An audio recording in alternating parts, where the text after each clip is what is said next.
예수님의 사람 제자 훈련 교재 중에 8번째 믿음에 대해서 우리가 좀 살펴보면서 여러 믿음을 생각하고 질문할 거리들이 많지만 오늘은 이 믿음을 저희의 삶에 적용되는 우리가 딱 하나 믿음에 대해서 붙잡는다면 이 말씀과 우리가 이런 내용을 좀 붙잡았으면 좋겠다 이렇게 기도하면서 조금 많이 가지를 쳐내서 오늘 하나님께서 우리를 포기하지 않으시고 우리를 포기하지 않으시기 때문에 우리 가운데 일어나게 되는 믿음에 대해서 우리가 좀 같이 살펴보고 싶습니다.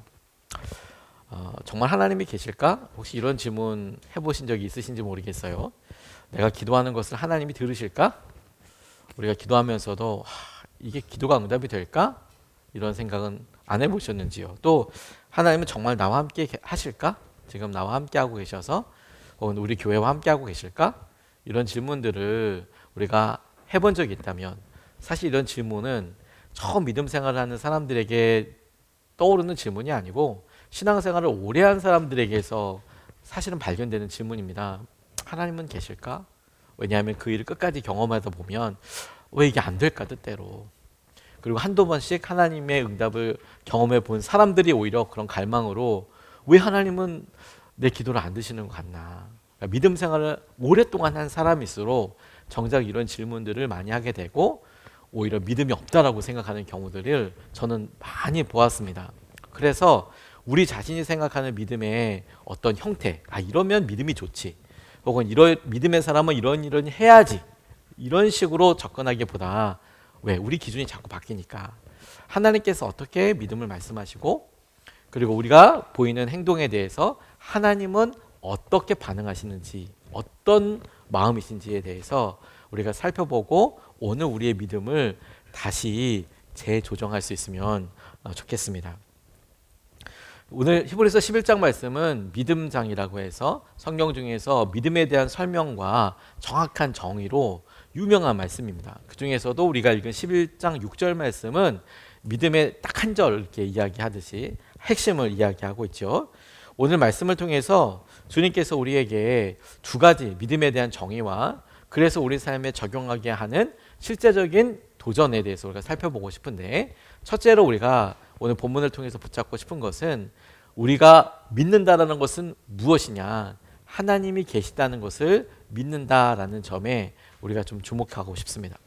하나님이 계시다라는 것을 믿는 그 믿음을 하나님은 또 기뻐하세요. 오늘 6절 말씀을 보면 믿음이 없이는 하나님을 기쁘게 해드릴 수 없습니다. 하나님께 나아가는 사람은 하나님이 계시다는 것을 믿습니다. 제가 띄어서 읽었습니다. 하나님이 계시다는 것을 믿습니다. 계시다는 것과 이런 것을 믿습니다라고 할 때 두 가지를 믿는 거거든요. 하나님이 계시다는 것을 믿는다라고 이야기할 때 이 질문은 아주 오래전부터 사람들 사이에 내려오는 것이었습니다. 하나님은 계실까? 하는 것이죠. 하나님이 있을까? 절대적인 존재가 있을까? 다양한 시도들로 이걸 해석하려고 하고 설명하려고 했는데 대표적인 설명이 하나님께서 주신 여러 일들, 우리 사회적에 있는 환경을 보고 자연을 보고 거꾸로 유추해 나가는 것입니다. 뭐냐 하면 우리에게 우리만 보아도 부모님이 계시다는 것을 알죠. 이건 아주 상식적인 겁니다. 그러면 그 부모님의 또 부모님이 있다는 것도 너무 상식적으로 알 수 있는 거죠. 그리고 그 부모님의 부모님을 그렇게 계속 올라갈 수 있겠죠. 저희가 10대조 할아버지 할머니를 볼 수는 없습니다. 그래도 계시다는 것을 그냥 우리가 쉽게 믿을 수 있습니다. 마찬가지로 지금이 결과면 이 결과가 있게 되기 위한 원인이 있지 않겠습니까? 원인과 결과. 그리고 그 원인은 또 무언가의 결과이겠죠. 마치 우리에게 아버지가 누군가의 자녀인 것처럼. 그렇게 계속 끝까지 올라가다 보면 우리의 조상 올라가 보면 첫 번째 부부가 분명히 있게 될 거고, 그리고 우리의 모든 결과들을 따라서 올라가다 보면 첫 번째 원인이 되는 제1원인이라고 이야기하는데, 그런 원인들이 첫 번째 시작하는 게 있지 않을까. 똑같은 그 기준으로 요즘 현대과학에서 얘기하는 빅뱅을 설명해 보면 빵 터져서 시간이 흘러서 우주가 펼쳐지고 이 세상이 만들어졌다라는 것은 그 과정과 그 신비에 대해서는 설명을 하지만, 그런 그 처음에 꽝 터지게 했을 때 그것은 도대체 어디서 온 거냐, 혹은 그 가만히 있던 것이 빵 터지게 되는 것은 도대체 뭐가 있느냐라는 것에 대한 설명은 여전히 우리가 할 수가 없어요.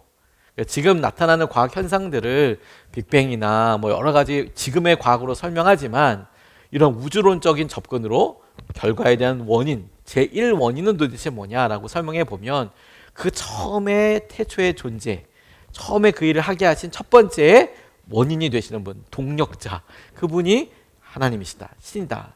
철학자들은 처음에 이렇게 설명했습니다. 또 하나님을 증명할 때, 하나님이 계시다는 걸 설명할 때 사람들 가운데 있는 선에 대한 의식, 보편적으로 옳은 것에 대한 의식이 하나님의 흔적이다, 하나님이 계신 증거다라고도 설명했습니다. 문화는 다 달라서 부모를 공경하는 어떤 행동들은 다 다릅니다. 우리나라와 미국이 또 다르고 또 일본도 다 다르겠죠. 문화마다 다 다릅니다. 근데 사람들을 만나보면 적어도 자기 자녀 사랑하는 것뿐만이 아니라 그래서 옳은 도덕을 지키게 되고 자기들이 해야 될 규범들을 지켜나가게 되죠. 그래서 그 규범이라는 것 자체가 나라와 나라, 문화와 문화가 다를 수는 있지만 적어도 우리 마음속에 어떤 진리를 가지고 기준을 가지고 지켜야 한다, 서로가 지켜나가야 될 약속이 필요하다라는 것에 대해서는 도대체 어디서 왔느냐, 그런 변함없는 진리, 기준에 대한 우리가 갖고 있는 마음이야말로 하나님께로부터 우리가 받은 것이다. 성경은 우리가 하나님의 형상대로 지음받았다고 하지 않습니까? 그런 대표적인 것이죠. 어느 문화여도 그런 변하지 않는 진리에 대한 마음은 있더라. 그게 하나님이 계신 증거다라고 설명하는 사람도 있습니다. 또 어떤 생명의 질서로서 하나님이 계시다라고 설명하는 사람들도 있습니다. 지적 설계론이라고도 이야기하는데 생명의 구조를 보니까 이게 우연히 생겼다고 할 수 있을까? 왜냐하면 그 간을 더 세비하게 보면 볼수록, 그리고 전체 모습을 크게 보면 볼수록 우주가 돌아가는 것을 이게 우연히 될 수 있을까? 혹은 우리가 어떤 조그만한 생물들 사이에 있었던 그런 것들을 보고 이게 우연히 될 수 있을까? 이건 우리가 알 수 없는 커다란 지적인 존재가 이걸 설계하고 어떤 목적을 향해서 만든 게 틀림없다라고 이야기하는 거죠. 마치 원시인이 떨어진 볼펜을 보고 이게 뭐야? 원시인이 갖고 있는 지혜로는 이 볼펜을 어떻게 설명할 수가 없잖아요. 엄청 하이테크 첨단 뭐 이런 게 아니어도 이거 뭐다 쓰는지도 모르죠. 하지만 적어도 그것보다 훨씬 더 나은 삶을 살고 있는 사람들은 목적을 가지고 볼펜을 만들죠. 그건 지적으로 설계했다. 그래서 이건 하나님이 계신 증거이다라고 설명하는 분도 있습니다. 사람들도 있습니다. 하지만 무엇보다도 하나님이 계시다라는 증거에 가장 놀라운 증거는 하나님을 만난 사람들이라고 싶어요. 하나님을 만난 사람들에 의해서 고백되어지는 하나님이야말로 하나님이 정말 계시다라는 증거라고 싶습니다. 그리고 성경은 하나님을 만난 사람들의 이야기의 묶음집이에요. 하나님을 만난 사람들 가운데에는 아주 형편없는 사람들도 있었고 아주 크게 변화된 사람도 있었고 끝까지 변화되지 않은 사람도 있었습니다. 하나님을 알지만 만났지만 하지만 삶은 비참하기도 합니다. 그러니까 하나님을 만났다는 것이 그 사람이 완전히 변화되거나 이런 것에만 있는 것은 아니고 하나님께서 찾아오셔서 그 하나님을 통해서 만난 사람들이 어떻게 살았는지를 성경은 우리에게 계속해서 보여주고 그 사람들을 통해서 오히려 하나님을 우리가 거꾸로 알게 하시는 것이죠. 저는 성경에 나오는 대표적인 인물로서 야곱을 같이 오늘 좀 생각해 보고 싶습니다. 야곱은 욕심도 많고 우리로 이야기하면 열정도 많은 사람이었던 것 같습니다. 그래서 태어날 때부터 내가 왜 첫째가 아니야? 내가 왜 둘째야?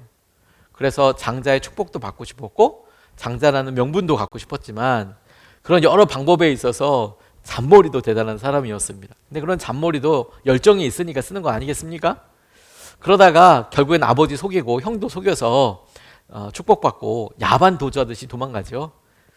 아버지로부터 축복받았지만 속여서 받은 것이었고 그게 나중에 드러나게 되자 아버지 찾아가서 아버지한테 다시 기도를 받기는 했지만 형의 눈을 피해서 도망갑니다.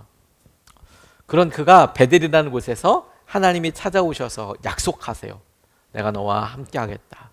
그 말에 무사히 돌아오면 내가 하나님을 믿겠습니다. 라고 그렇게 하나님을 만난 사람입니다. 놀랍지 않습니까? 그의 아버지 이삭은 아브라함 닮아서 아마 하나님을 그렇게 예배하는 사람이었을 텐데 야곱은 아버지 집에 있을 때는 결코 예배드리지 않았고 그가 야반 도주하듯이 도망칠 때 그 곤고한 광야에서 하나님이 만나 주셨어요. 그런데 다시 한번 그의 삶을 보면 그가 외삼촌 라반의 집에서 20년 동안 사는데 20년 동안 단 한 번도 하나님을 찾지 않아요. 그런 얘기가 안 나옵니다. 그는 자기에게 맡겨진 일을 정말 열심히 하는 사람이었어요. 하지만 엄청 고생했던 것 같습니다. 14년은 아내들을 위해서 일하게 되고 6년은 자기 재산을 쌓기 위해서, 기반을 쌓기 위해서 일하는데 그가 외삼촌에게 이야기하는 장면을 보면 내가 자지도 못하고 돌아다니면서 외삼촌의 양들을 쳤던 거, 막 임금을 막 10번이나 바꾸고 했던 거, 막 이런 얘기를 막 하는 걸 보면 엄청 힘들었던 것 같아요. 그리고 마침내 20년 정도 되니까 사람들의 눈빛이 변한 거죠. 저거 우리 재산 다 뺏어갔어. 그렇게 이야기도 하기도 하고, 그 남자 형제들 그렇게 얘기하기도 하고, 그 눈빛이 바뀐 걸 보고 얼마나 힘들었겠어요. 여기서도 견제를 받는구나. 근데 주님께서 그가 그곳에서도 발붙여 살기 힘들다라고 싶을 때 그에게 찾아오셔서 고향으로 돌아가라고 말씀하셨습니다. 하나님 다시 말씀해 주셨죠. 하지만 돌아가는 그의 발걸음이 막 편안하고 엄청 기대됐던 것은 아닌 것 같습니다. 야, 여기보단 낫겠다. 거기가 오죽 힘들었으면 차라리 고향으로 돌아가는 게 낫겠다고 생각했을 것 같아요. 그렇지 않습니까? 탕자도 오죽 힘들었으니까 아버지한테 돌아간다고 생각을 했겠죠. 이 야곱도 오죽 힘들었으니 그래 차라리 돌아가는 게 낫겠다라고 돌아가려고 하는데 이삭이 살아있잖아요. 그리고 이삭이 살아있는 게 아니라 에서가 살아있잖아요. 에서가 자기 죽인다고 했던 형이 있잖아요. 그러니까 점점 고향 땅으로 갈수록 에서가 마음속에 큰 또 부담이죠. 야, 이거 내가 총알 피하려고 하다가 대포 만나려고 지금 가는 거구나. 와, 내가 강아지 피하려고 하다가 큰 세포트 앞에 내가 지금 가는 느낌처럼 마음의 부담이 되죠. 그 부담이 야복강에서 나타납니다. 그래서 그 전에 재산의 일부를 떼어서 형한테 보내요. 형, 이거 선물이야. 그리고 야복강에서 또 자기의 재산도 먼저 보내고 자기 사람도 보내고 가족들도 다 보내고 혼자 남습니다. 그가 얼마나 마음속에 부담을 갖고 있었는지를 잘 알게 되는 부분이라고 싶습니다. 그런데 여러분, 그 부담은 사실 과거와 현재가 만나는 시간이거든요.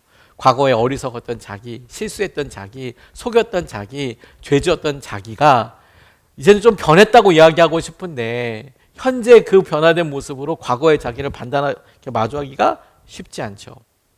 근데 그 자리에 하나님께서 찾아오신 거예요. 다시 하나님께서 만나주셨습니다. 하나님은 야곱에게 믿으라고 강요하지 않으셨습니다. 어느 곳에서도.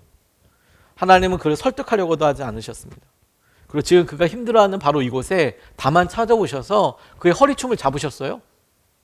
그에게 뭐 믿어라 마라 내가 너에게 못하겠다 이렇게 얘기하지 않으셨습니다. 그냥 찾아오셔서 그의 허리춤을 잡고 밤새도록 씨름하셨습니다. 함께 하셔서 밤새도록 씨름하셨습니다.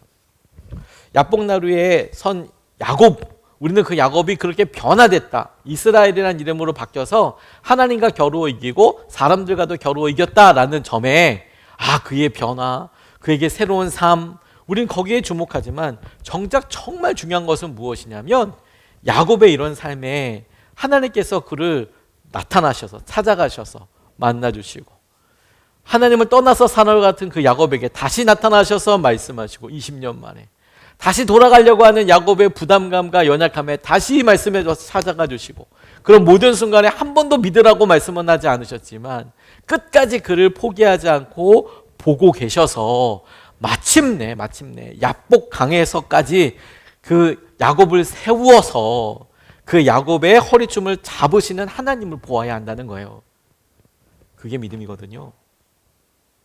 우리는 그런 경험을 통해서 우리가 어떻게 변화되었느냐에서 믿음을 찾으려고 하지만 정작 믿음은 우리가 같은 연약한 사람, 우리 같이 잘 잊어버리는 사람을 하나님께서 이끄시고 찾아오셔서 어떻게 하나님 앞에 세우시느냐가 믿음의 중요한 고백이 되는 거죠. 그게 핵심인 겁니다.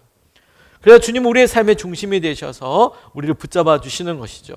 그래서 하나님을 주인으로 섬기며 사는 훈련을 우리가 받도록 초청받은 것입니다.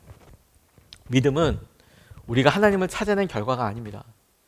그래서 믿으세요라고 이야기할 때 어느 순간에 하나님을 찾았더니 우리 가운데 생겼던 어떤 감각과 어떤 모습이 아니고 정작은 하나님께서 우리를 포기하지 않으시고 끊임없이 설득하시고 끊임없이 말씀하신 결과가 되는 것이죠. 믿음의 사람들은 결국에 하나님 앞에서 하나님 앞에서 설득당한 사람이에요. 하나님이 끊임없이 찾아오셔서 그 하나님 앞에 마음을 연 사람들인 것이죠. 포기하지 않은 하나님이 계신 겁니다.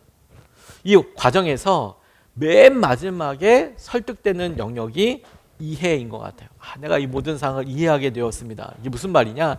가장 마지막에 이해가 된다는 거예요. 가장 마지막에. 처음에는 맨 먼저 우리의 죄가 설득됩니다. 무슨 말이냐면 내가 죄인이라는 것을 내가 이렇게 보니까 내 마음속에는 이런 잔인함도 있고 나 이런 분노 때문에 생긴 여러 죄의 결과들도 있고 내가 이렇게 죄인이구나. 난 내가 잘났다고 생각했는데 나 혼자 있을 때 보니까 나는 진짜 외롭고 힘든 죄인이구나. 이걸 누가 설득해서 당신이 얼마나 죄인인지 아세요? 라고 얘기하면 아마 우리는 절대 아니라고 화낼 겁니다. 하지만 어느 순간에 우리가 우리 자신과 딱 마주하게 됐을 때, 주님 앞에 딱 서게 됐을 때 죄가 드러나고 죄인인 것이 설득당합니다. 그리고 우리가 얼마나 연약한지가 또 설득돼요. 내가 이렇게 살다 보니까 내가 이렇게 결정해보고 결단해보고 나아가지만 또 무너지고 또 엎어지고 또 당황하게 됩니다. 내가 연약해서 누군가의 도움이 간절히 필요하구나 라고 생각하게 됩니다. 그런 상황에 하나님 계속 찾아오셔서 우리가 결국에는 하나님이시군요. 하나님을 이해하게 되는 거죠. 이해하고 설득당하게 되는 것입니다. 그런 여러분, 그런 사람들이 결국에 고백하게 되는 것이 뭐냐? 하나님이 계시다라는 거예요. 하나님이 계시다. 그런 여러분, 오늘 우리가 지치고 힘들어 있는 여러 우리의 삶과 반복적인 우리의 삶을 보고 뭐가 바뀌었나? 우리의 믿음이 있나? 우리의 감정은 어느 정도 채워져 있나? 너무 중요한 기준 중에 하나일 수는 있지만 적어도 믿음이라는 큰 개념을 보고 우리가 같이 첫 번째로 살펴보아야 될 것은 무엇이냐면 우리가 힘들고 어려울 때 여전히 변하지 않는 삶 가운데서도 하나님은 계셔. 하나님이 계시지. 하나님은 살아계시고 하나님이 이곳에 있으시지라고 하는 믿음이 하나님이 놀랍게 원하셨던 과정이고 결론이자 하나님의 기쁨이 되게 하신다는 거예요. 그리고 우리가 그 믿음을 통해 하나님을 더 만날 수 있게 되는 것이죠. 두 번째로 주목하게 되는 것은 뭐냐면 우리가 하나님을 신뢰한다라는 것입니다. 그게 하나님을 기쁘시게 할 뿐만 아니라 그 믿음이 하나님께서 우리에게 믿음으로 보아주시는 중요한 기준입니다. 우리의 삶에 여러 가지가 있어요. 때로는 우리에게 있어서 어떤 시간을 많이 드리는 것이나 혹은 물질을 많이 드리는 것이나 여러 우리가 재능을 드리는 것 너무 귀한 일이지만 심지어 그렇게 드리면서도 우리가 믿음이 없을 수가 있거든요. 그래서 주님께서 기뻐하시는 믿음이라고 얘기하실 때 그 믿음은 하나님을 신뢰하는 것입니다. 6절 말씀의 하반절을 보면 이렇게 나와 있어요. 하나님은 자기를 찾는 사람들에게 상을 주시는 분이시라는 것을 믿어야 합니다. 하나님은 자기를 찾는 사람들에게 상을 주시는 분이시라는 것을 믿어야 합니다. 하나님을 찾는 사람들에게 반드시 응답해 주는 분이십니다. 우리 하나님은 당신을 찾는 분들에게 반드시 응답하여 주세요. 그런데 여러분, 성경은 상을 주시는 분이라고 설명하고 있습니다. 이럴 때 우리가 생각하는 수준이 아니라 당신께서 우리에게 필요한 가장 좋은 것을 주시는 분이시구나. 그래서 그 표현을 상이라고 이야기하고 계세요. 여기서 중요한 것은 저는 이 상을 주신다는 것과 함께 찾는다라는 표현이라고 싶습니다. 하나님은 자기를 찾는 사람들에게. 자, 우리가 기도에 대해서도 구한다라고 표현할 때도 이건 단 한 번 일회적인 사건을 말하는 것이 아닙니다. 하나님을 찾는다는 것은, 하나님께 나아간다는 것은, 그것은 지속적으로 계속해서 하나님을 찾는 삶, 조금 더 하나님께 더 나아가고자 하는 삶을 말하는 것이죠. 이것이 계속 일회적인 것이 아니라 지속되는 거라고 생각한다면 하나님께서 우리에게 좋은 것을 주시는 분, 더욱 친밀하게 원하시는 분이라는 것을 신뢰하게 되는 거예요. 하나님께서 내게 좋은 것을 주시지. 신뢰 관계는 서로가 서로에게 있어서 더 깊어지는 것입니다. 내가 다만 이 사람을 믿어볼까 했던 것에서 나를 믿어주는 그 사람의 마음을 통해서 이 신뢰가 더 커지고 여기까지 커지고 더 깊은 곳까지, 더 구체적인 것까지 신뢰할 수 있게 되는 것이지요. 그렇게 믿음을 신뢰라고 생각하고 그 신뢰가 서로 상호간에 이루어지는 거라고 한다면, 다시 한번 여러분, 우리의 믿음을, 우리가 하나님을 향한 마음이 지금 확고하지 않아, 예전에 비해서 나는 지금 많이 흔들리는 것 같아, 내 느낌으로, 우리의 느낌으로 그렇게 평가할지라도 오히려 거꾸로 이런 질문도 해봐야 되지 않습니까? 하나님께서 우리를 신뢰하시는 신뢰의 정도, 하나님께서 우리를 사랑하시는, 신뢰함으로 사랑하시는 그 사랑의 정도는 차이가 있습니까? 그렇습니까? 그렇지 않지 않습니까? 차이가 없지 않습니까? 믿음을 지극히 우리 중심으로 보고 우리는 스스로 흔들리는 거예요.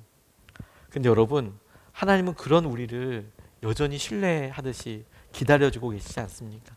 찾아오고 더 깊은 관계로 들어가고 계기를 원하고 계신다는 겁니다. 고린도전서 10장 13절 말씀을 보면, 여러분은 사람이 흔히 겪는 시련밖에 다른 시련을 당한 적이 없습니다. 하나님은 신실하십니다. 여러분이 감당할 수 있는 능력 이상으로 시련을 겪는 것을 하나님은 허락하지 않으십니다.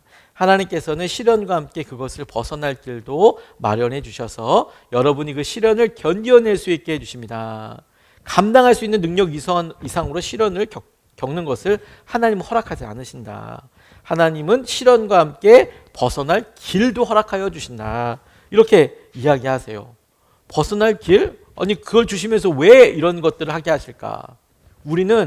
우리가 벗어나고 싶은 재정적인 한계나 혹은 건강의 문제나 혹은 가정에 있어서 여러 일들에 있어서 이것이 응답이 되고 이루어지는 것에 집중해서 기도하죠. 당연한 우리의 본성과도 같은 일이라고 싶습니다. 근데 주님께서는 그 일을 함께 하심으로 그 일을 통하여 주님께서 우리를 더 믿으시고 우리가 하나님을 더 신뢰하게 되고 하나님과 더 친밀해지고 하게 되는 것 아니겠습니까? 부부 사이가 처음에는 단순하게 남과 남으로서 만나서 사랑하는 모습으로 하게 되지만 정작 우리가 부부를 신뢰하게 되는 일들은 어떤 일이 있고 난 이후입니까? 아이를 낳아서 그 아이를 낳는 것이 기쁨도 있지만 아주 지난한 과정과 곤란한 일들이 많이 있잖아요.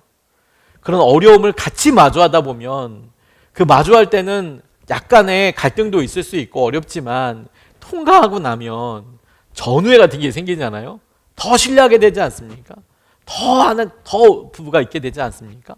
그래서 나중에 지나놓고 나면 그런 여러 힘듦과 어려움이야말로 부부를 부부되게 하는 친밀감의 가장 중요한 요소라는 것을 알게 됩니다. 그렇지 않습니까? 그런데 하나님께서도 딱 그와 같이 말씀하시는 거죠. 시련을 일부러 주시는 건 아니겠습니다. 무슨 고난을 위해서 주시는 것은 아니고요. 우리를 세우시기 위해서 때로는 시련을 우리에게 허락하시지요. 그리고 그 시련을 통해서 일어나게 되는 일은 너무 분명한 겁니다. 하나님을 더 신뢰하게 되었다는 거예요. 그 일을 통해서 더 믿고 의지하게 되는 것이지요. 우리는 연약하다고 하지만 하나님은 우리의 연약함을 이미 알고 계시고 그럼에도 불구하고 우리를 포기하지 않고 우리에게 이끌어 가세요. 우리를 그런 의미로 신뢰할 수 있다는 겁니다. 제가 어느 목사님이 간증하시는 것을 보고 참 깊이 감동을 받았던 그런 일이 있어서 소개하고 싶습니다. 이분이 대학 다닐 때 당시에는 민주화 운동을 위해서 열심히 대학생들이 나와서 데모하던 때여서 이분도 데모를 열심히 했습니다. 신학생들 데모 진짜 열심히 하던 때가 있었습니다. 그야말로 전투력 극강에 왜냐하면 우리는 하나님을 믿는 사람들이니까 영적 전쟁도 하는 사람이니까 여기를 절대 물러서면 안 된다. 막 이렇게 해서 신학교들 안에 사복 경찰들이 막 상주하고 이런 일들도 있었다고 그래요. 이분은 젊었을 때 그 열정으로 데모를 진짜 열심히 하셨대요. 그래서 군도 끌려갔다 오고 이렇게 했는데 이제 시간이 좀 지나고 나니까 4학년이 이제 마침내 되고 말았습니다. 제가 대학교 다닐 때만 해도 학부만 나와도 목사 안수를 받을 수가 있었어요. 지금은 신학대학원까지 나와야 목사 안수를 받는데요. 그때는 대학만 나와도 안수를 줬던 때가 오래 되었었습니다. 4학년이 딱 되니까 이분이 내가 이제 목사가 될 사람인데 내가 이렇게 살면 안 되겠다. 내가 좀 거룩하게 좀 살고 싶고 그래 내가 목사가 되는 그런 신실한 연습을 좀 해야 되지 않을까? 이제 비로소 철이 좀 드신 거예요. 근데 이렇게 살면 안 되겠다. 내가 이런 관계들도 좀 잘 정리하고 내가 좀 바르게, 물론 그동안도 바르게 살았지만 이렇게 좀 사람들이 봤을 때 고개를 갸웃하게 되는 이런 것들보다는 봤을 때도 그래도 목사님 같다 이런 느낌이 들 정도로 내가 1년 동안 열심히 준비하고 안수를 받아야지 이렇게 생각을 하고 신학기를 탁 열고 잘 4학년을 시작했답니다. 봄의 기운을. 근데 조금 지나고 나서 가까운 후배들한테 전화가 왔대요. 밤에. 형 뭐 이러면서 너무 힘들다고. 그러니까 아끼는 후배가 힘들다고 하니까 이분이 걱정되잖아요. 그래서 이렇게 딱 나갔네요. 나가서 이제 했는데 그 친구들은 아직까지 뭐 이렇게 뭐 여러 가지들로 하고 있는데, 그래서 정말 위로해주기 위해서 그 후배들과 함께 500을 딱 몇 잔 먹었다는 거예요. 호프를 몇 잔 딱 이제 먹고, 야 너무 고생한다. 그러지 마라. 괜찮아.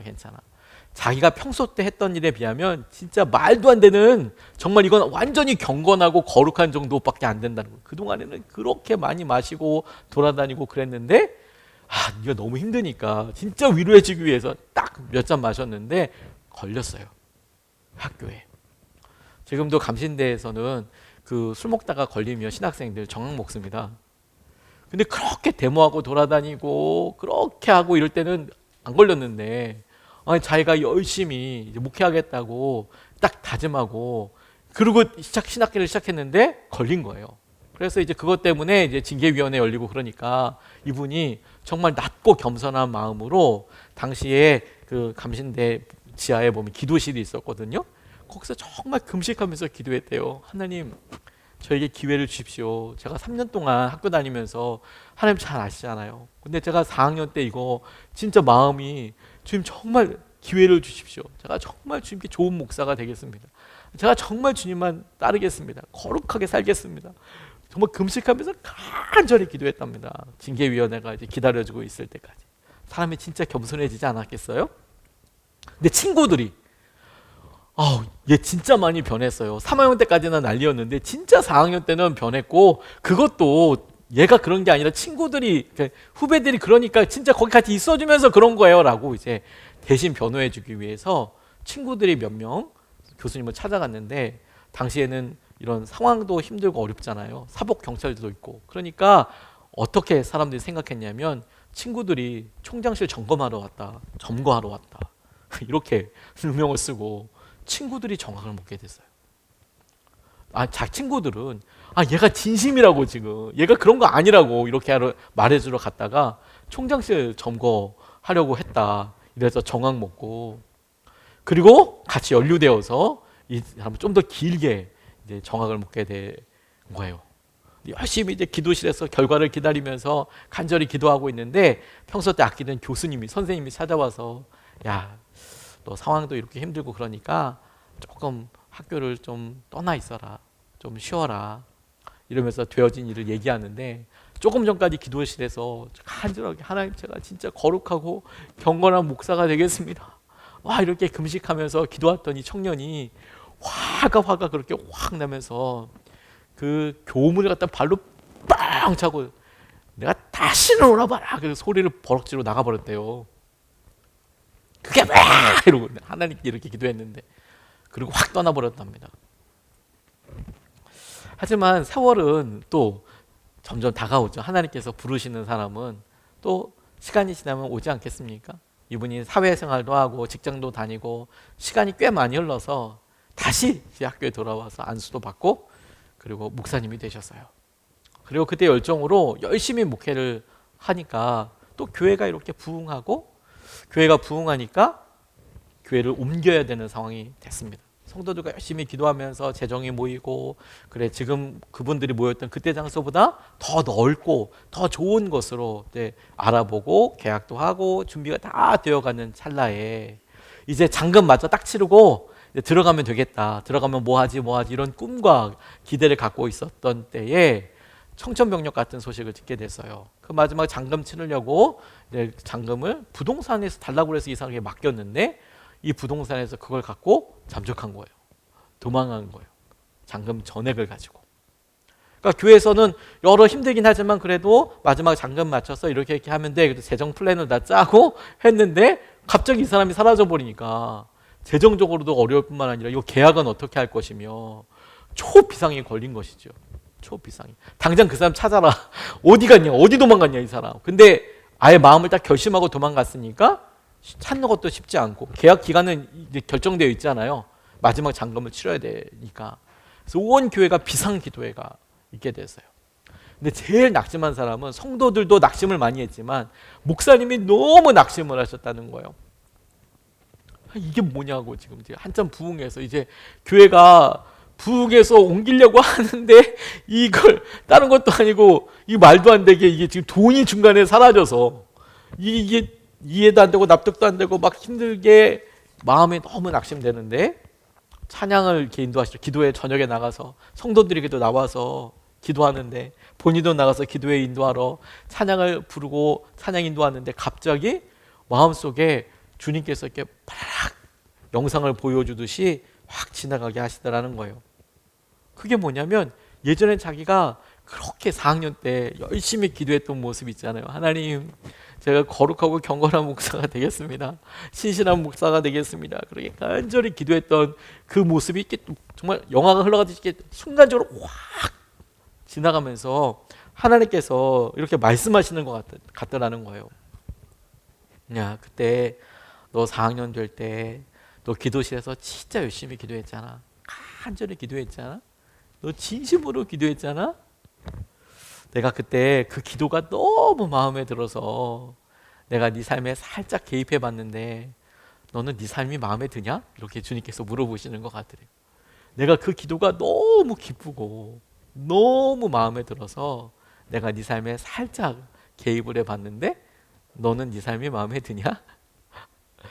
근데 그 목사님이 그걸 턱턱 이야기 듣자마자 깨달아지더래요. 하나님이 지금까지 나를 만들어 오셨구나. 그래서 확신이 들고 그렇게 확신이 되니까 지금 이 문제도 주님이 이기게 하시겠구나. 이 교회에 당면한 문제도. 그리고 실제로 하나님은 교회를 또 다시 세워주시고 주님께서 계획하신 대로 또 교회가 다른 모습으로 이끌어가게 되는 그런 나눔들을 하시더라고요. 여러분, 우리 시험과 어려움 겪죠. 근데 그런 뜻으로 보면 오히려 우리가 겪고 있는 고난과 어려움이 깊을수록 하나님을 기쁘게 해드릴 수 있는 가장 좋은 기회 앞에 있는 것 아닙니까? 왜? 주님, 전 이렇게 힘든데 하나님이 계심을 믿습니다. 하나님은 엄청 기쁘시겠죠? 하나님께서 우리 이렇게 오래 기다리고 이렇게 오래 기다렸는데 상태가 나아지는 것 같지 않아 보일 때 여전히 우리의 마음이 주님을 신뢰합니다. 주님이 우리가 주님께 드렸던 기도가 이루어질 거에 대해서 우리가 믿습니다. 신뢰합니다. 이게 말의 고백이 아니라 정말 주님 신뢰합니다 라고 이야기하는 것은 우리가 기다리면 기다릴수록 더 값지고 놀라운 하나님의 기쁨이 되지 않겠습니까? 그런 의미로 본다면 이 믿음이 우리에게 느껴지는 능력, 우리에게 느껴지는 기쁨이 아니라 하나님의 기쁨이구나. 믿음이 없이는 하나님을 기쁘시게 하지 못하나니 하나님께 나아가는 자는 반드시 그가 계신 것과 그가 자기를 찾는 자들에게 상 주시는 이심을 믿어야 할 거라고 이야기하시는 주님의 마음을 붙잡고 나면 우리가 이 믿음을 가지고 그래서 하나님의 기쁨을 위해서 살아야 하는 거예요. 이제는 내가 이 믿음을 지킨다, 내게 주어진 나의 시선으로 온통 내 삶을 볼 게 아니라 하나님의 기쁨을 위해서 살아가는 것이죠. 믿음은 하나님의 마음, 하나님의 기쁨을 마주하게 하니까요. 그리고 그곳에 이런 비밀과 능력을 약속해 주셨습니다.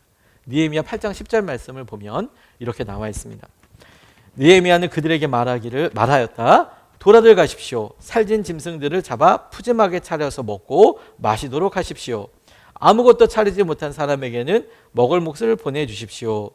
오늘은 우리 주님의 거룩한 날입니다. 일단 여기까지가 무슨 뜻이냐면 그들의 성벽을 쌓고 그리고 하나님께 나와서 말씀을 이렇게 듣는데 대부흥이 막 마음을 찢고 회개하는 그런 일들이 있었습니다. 하나님의 말씀이 그랬구나, 하나님의 뜻이 그랬구나 라고 통해 자복하면서 막 우니까 느헤미야가 지금 이 말씀을 한 거예요. 오늘 거룩한 날이다. 이렇게 이야기하면서 다음을 이렇게 이야기합니다. 주님 앞에서 기뻐하면 힘이 생기는 법이니 슬퍼하지들 마십시오. 주님 앞에서 기뻐하면 힘이 생기는 법이니 슬퍼하지들 마십시오. 사람들이 느낀 것은 죄에 대한 슬픔이었어요. 자신의 연약함에 대한 슬픔이었습니다. 자신들이 하나님을 믿지 못했던 것에 대한 슬픔이었습니다. 근데 하나님께서는 그런 사람들을 보시고 하나님이 원하셨던 것은 하나님 앞에서 사람들이 기뻐하는 것이었습니다. 주님 앞에서 그들이 기뻐하는 것. 아니, 그들의 슬픔과 죄 이런 상황인데 주님이 그들을 보고 원하셨던 것은 너희들이 내 앞에서 기뻐하는 거야. 왜 그럴까요? 왜 그렇게 원하실까요? 하나님이 그들이 마음의 겸손함을 깨닫고 하나님이셨군요. 하나님 때문에 하나님 우리가 몰라서 이런 일을 겪게 됐고 하나님 앞에서 우리가 죄인 거군요. 비로소 그들이 자신에게 있어서 모습을 깨닫게 되고 고백하게 되니 믿음이 없이는 기쁘시지 못하게 한다면서요. 그 믿음을 보시고 하나님이 기뻐하시죠. 기뻐하시죠. 그래서 기뻐하시는 하나님 앞에서 주님 앞에서 우리가 같이 기뻐하면 그 하나님의 기쁨을 우리가 함께 기뻐하면 그것이 힘이 생기는 법이라고 말씀하세요. 우리가 우리의 믿음으로써 하나님 제가 이렇게 어려워도 믿습니다 라고 생각하지만 근데 이런 믿음을 보고 하나님이 기뻐하신다고 하셨으니 그 하나님이 기뻐하시는 것을 보고 우리도 기쁩니다. 우리도 함께 그것에 동참하는 것이 하나님은 뭐라고 말씀하시냐면 우리가 지금 이 상황을 견뎌나가고 능히 이길 수 있는 능력이라고 말씀하고 계세요. 너 견딜 수 있어. 넘어설 수 있어. 하나님은 마침내 이스라엘 사람들 돌아오게 하시고 그들에게 예배를 드리게 하셨습니다. 우리는 종종 그냥 믿음을 의무라고 생각하지만 하나님이 원하셨던 것은 의무가 아니라 기쁨이죠. 하나님의 기쁨을 위해서 하고 하나님이 기쁘신 그 모습을 위하여 너도 같이 기뻐하고 그 기쁨에 동참해봐라. 그렇게 이야기하면 그렇게 동참해보면 하나님의 놀라운 능력이 우리에게 임하는 것이죠. 그렇지 않습니까? 주님의 큰 북소리가 이렇게 쿵쿵쿵쿵 이렇게 들리면 우리도 따라서 한 걸음씩 한 걸음씩 가다 보면 처음에는 모르지만 어느 순간에 그게 큰 발자국 소리와 함께 어느 순간에 큰 노래소리와 함께 어느 순간에 커다란 기쁨과 은혜의 분위기가 되는 거죠. 저는 이런 말씀 기쁨이 사실 요즘 우리의 상황과 맞추어서 어떤 의미로는 이게 맞나? 라고 싶을 정도로 어려운 우리 형편을 떠올리는 것과 다시 적용해 보는 것이 참 필요하다는 생각을 하게 됐습니다. 무슨 말이냐면 우리가 러시아를 위해서 너무 오랫동안 기도하지 않았습니까? 러시아를 위해서 기도한 게 아니라 전쟁이 끝나도록 기도했죠. 러시아를 위해서 기도한 적은 없습니다. 사실 러시아와 우크라이나 전쟁 가운데 이제는 누가 뭐 옳다 그러다 시간이 지나면서 이익이 욕심이 서로의 이해관계가 하지만 빨리 끝나야 되는 것은 너무도 잘 알고 있죠. 근데 끝나는 것을 놓고도 또 뭐 땅을 줘야 된다, 내놔야 된다 이런 또 복잡다단한 또 막 이런 여러 가지가 있습니다. 사람들은 다 죽어나가고요. 근데 우리가 막상 그 일을 놓고 몇 년 동안 기도하니 영적인 피로감과 기도의 무기력감이 이제 있는 거죠. 기도는 하는데 하나님이 응답해 주시나라는 일종의 좌절감 비슷한 게 있어요. 근데 그렇게 기도했는데 너무 충격적이게도 이번에는 또 미국과 이스라엘이 또 이란과 또 전쟁을 하죠. 그래서 기도 제목을 정하면서 막 여러 가지를 왜 전쟁이 일어나야 하는 건가? 뭐 그동안에 뭐 이슬람 안에 있었던 수니파나 시아파나 이런 뭐 이건 또부터 시작해서 이란은 똑같은 이슬람 중에서도 지금 이란이 예전 성경에 나와 있는 페르시아 바사의 후손들이거든요. 그러니까 같은 이슬람이 아니에요. 좀 강경한 사람들이 지금 이란의 정권을 잡고 있거든요. 그러니까 여러 이제 이유들이 그 가운데 있으면서 어느 한 기준을 보고 이 편이 우리 편, 저 편은 뭐 저 편이 우리 편 이렇게 이야기하기도 어려운 상황이죠. 근데 제가 그런 이란을 놓고 우리가 튀르키예를 위해서 오랫동안 저희 교회가 기도했었잖아요. 근데 그 이후에도 저는 개인적으로 혼자서 기도 제목도 받고 기도도 하고 있는데 기도 제목 이렇게 온 거 보니까 이란에 하나님께서 부흥을 주셔서 사람들이 하나님께로 돌아오게 되고 근데 전쟁이 일어나니까 물가가 6배로 오르고 사람들의 막 이런 생명도 막 이렇게 되는 뭐 이런 안타까운 기도 제목들을 보니까 와, 도대체 하나님 이 일을 통해서 어떻게 해야 합니까? 이렇게 악한 사람들이 있습니까? 이런 절망감 같은 게 들더라고요. 그런데 이런 절망감 가운데 오히려 그런 것에 내가 무너지고 힘들수록 오히려 하나님을 찾게 되더라고요. 칼 바르트라는 유명한 신학자가 똑같은 고백을 하는 것을 보고 저는 은혜를 받았어요. 칼 바르트가 이렇게 이야기합니다. 하나님의 창조의 뿌리와 기초, 그러니까 창조의 처음에 창조하신 그걸 알죠? 그때 하나님 어떻게 하셨습니까? 하나님 보시기에 좋았더라. 하나님 창조의 뿌리와 기초는 하나님의 선하신 기쁨이다. 이해가 되죠? 따라서 하나님의 창조 세계에서 살아가는 우리가 세상과 그 안에서 벌어지는 일들을 바라보는 관점은 궁극적으로 하나님의 기쁨이어야 한다. 이건 이게 하나님이 기뻐하시는 일인가? 이걸 바라봐야 한다라고 이야기를 했어요. 전쟁이 앞에 있는데 지금 당장 구체적으로 이걸 끝내든지 어떻게 해야 되는 상황이고 지금 경제적으로 사람들이 이렇게 힘든데 하나님의 기쁨이라니 이거 너무 비현실적인 것 아닌가? 처음에 이런 생각을 하다가 오히려 가만히 보니까 그가 이 이야기를 했던 데가 한참 2차 대전이 한참이던 1942년 유럽이었어요. 전장터였어요. 그리고 그가 처했던 바로 가까운 상황에서는 히틀러가 나치 당으로 막 해서 다 유럽을 쓸고 갔지 않습니까? 독일 교회가 히틀러를 지지했어요. 히틀러를 반대하지 않았습니다. 히틀러가 하는 일이 하나님의 일이라고 이야기했었어요. 말도 안 되는 일을 독일 교회가 했었습니다. 그래서 보네포 목사님 같은 분은 죽임을 당하기도 하고 칼바르트 같은 경우에도 그런 여러 일에 끝까지 동의하지 않아서 나중에 추방당해요. 이 사람이 갖고 있었던 명망이 있었기 때문에 죽이지는 못했는데 추방당합니다. 그러니까 칼바르트나 당시에 이 전쟁이 일어나고 이 목적을 생각해서 끔찍하게 생각하는 사람 입장에서는 이게 말이 되냐? 절망하는 때 아니겠어요? 절망하듯이 이게 뭡니까 하나님?